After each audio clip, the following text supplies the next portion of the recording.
Leitura do livro Lázaro Redivivo, psicografado por Francisco Cândido Xavier, pelo Espírito Irmão X, capítulo 29, Espírito desencarnado.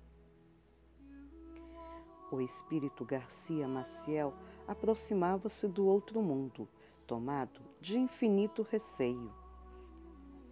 Afinal, não era a morte outro monstro lendário a desafiar a pobreza humana? Fizera-se Hércules, mentalmente, para sentir-se desafrontado ante a serpe desconhecida, mas agora desejava fazer-se verme. Nota: Hércules, na mitologia romana, semideus, filho de Zeus com Alquimena, personificação da força. Ao longe, acenava-lhe outra paisagem. Desdobravam-se perante os seus olhos extasiados maravilhas de natureza divina que jamais pudera conceber na jaula dos ossos. E sentia bem que a sua antiga organização fisiológica não passava de jaula, embora de essência divina, porque, observando a amplitude dos novos céus e a beleza dos caminhos novos, chegava à conclusão de haver atravessado a existência humana na condição de uma fera. Lembrava os tempos de revolta íntima, os desequilíbrios emocionais de que era vítima constante e sentia vergonha. No fundo, acreditava não ter vivido à luz dos valores espirituais, e sim à maneira de leão, provisoriamente guindado à forma humana. Os gritos de vaidade ferida, os ataques de orgulho humilhado, com os quais tantas vezes escandalizara os amigos e inimigos, não constituíam característicos do grande animal do deserto? Foi por isso que Garcia Maciel, homem sofredor, que desempenhava atribuições de escriba moderno entre as criaturas, chorou copiosamente, envergonhado e abatido. Rabiscara muitas páginas e gastara imensa quantidade de fosfato e papel, informando o público. Entretanto, como não se lembrara de escrever, exaltando a vida vitoriosa? Preferia a consulta incessante aos arquivos e a descida ao passado remoto. Entusiasmara-se com as histórias de deuses e ninfas, perdera-se nas divagações dos filósofos e mergulhara a mente nos documentos antigos, como um rato de livros velhos, para enfileirar em seguida as referências preciosas, mas e a realidade eterna. Em verdade, não lhe merecera maior atenção. Fixara um momento, pincelara o quadro da hora, absorvera-se no imediatismo, mas olvidara o espírito imortal e a grandeza do universo divino. Admitira, nos seus tempos de pão difícil, que a decifração dos mistérios da alma era função do sacerdote. Mas a revelação defrontava-o ali, depois do sepulcro, a ele que não fora ministro religioso de qualquer confissão e que se filiara sempre à congregação dos desiludidos e descrentes.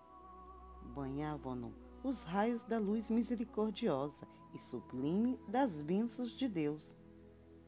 Demorou-se Garcia algum tempo em jornada ativa antes de alcançar as primeiras portas. Ao seu lado, outros seguiam receosos e angustiados.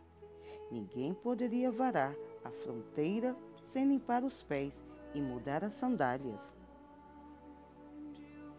Depois do inesperado esforço e da longa expectativa, entrou humilde. Contudo, a autoridade espiritual que presidia no pórtico recebeu-o com carinho e bondade. Não o tratava como se fora um leão, de quem se sentia ele, parente próximo. Acolhia-o como a um menino necessitado de socorro, desses que se perdem na rua, não por falta de assistência, mas pelo congênito apego à vagabundagem. Saudações e agradecimentos. Agora, meu amigo, falou o porteiro amável, te encontras no limiar de maravilhoso e divino santuário. É preciso, entretanto, esperar muito tempo a entrada definitiva. Todavia, podes penetrar o átrio, descansar e refazer-te. Semelhante concessão significava uma bênção. As expectativas eram magníficas. Estradas brilhantes desenhavam-se-lhe aos pés, recordando o paraíso bíblico, iluminado por leques de luz e atapetado de flores resplandecentes. Para o recém-chegado, o átrio em si já significava o céu. Entretanto, Garcia recuou. E os amados? Deixara no purgatório terrestre as afeições mais doces. O encarregado da recepção compreendeu-lhe a angústia e perguntou: que sentes? Meu benfeitor, disse o novato hesitante, e os bens de minha alma que ficaram na terra? De ti mesmo consta aqui somente os bens que trouxeste. Quanto aos que deixaste na esfera carnal, constituíam um empréstimo a longo prazo. Desapontado, Garcia tornou. E a esposa, os filhos, os amigos? Todo amor que entesouraste servirá a ti mesmo, esclareceu o interlocutor. Bem-aventurado aquele que ama, sem aguardar retribuição. Quando o matrimônio é de almas, a união continua, independentemente da distância e do corpo físico. Quando os filhos compreendem os pais e os amam, a morte não extingue os laços que os identificam. E quando os amigos estimam as qualidades espirituais, a separação temporária não anula a confiança fraternal. No entanto, se esses fundamentos não preponderavam em suas ligações, todos os títulos do sangue e da convenção representam de fato o passado morto, extinguindo-se com a derradeira pá de terra que te cobriram os despojos. Garcia experimentou o frio terrível de quem pela primeira vez se encontra com a verdade. Oh, como desejava esquecer tudo! Exclamou. Ainda não mereces, porém, a bênção e o ouvido construtivo, aduziu o porteiro afavelmente. Antes é necessário que voltes ao mundo, a fim de apagar certas garatujas de tua pena.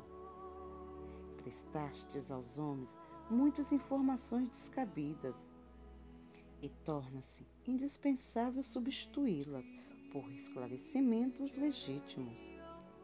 De quando em quando voltarás aqui, refazendo as forças. Todavia, somente depois de completares a obra, penetrarás o templo sublime, onde os redimidos esquecem todo o mal. Garcia agradeceu e recolheu-se ao repouso. Volvido algum tempo, apresentou-se em forma ao orientador e solicitou o programa de serviço. Regressarás em espírito ao campo antigo e ensinarás o bem e a verdade, lutando contra o terror da morte e glorificando a alegria da vida, explicou o benfeitor. Mas ouve, abstém-se de todas as preocupações pessoais, inclusive do nome que te serviu entre as criaturas. Lembra-te de que o santuário te fará conhecer mais tarde o nome que te guarda o Senhor no livro da vida eterna.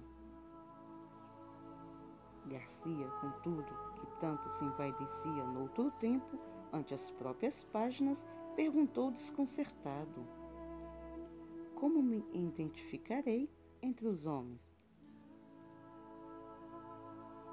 O porteiro fez um gesto expressivo e informou: Não te preocupes. Para eles, por mais que te esforces, será sempre alma do outro mundo ou espírito desencarnado. O antigo escrevinhador voltou à terra, mas não se conformou.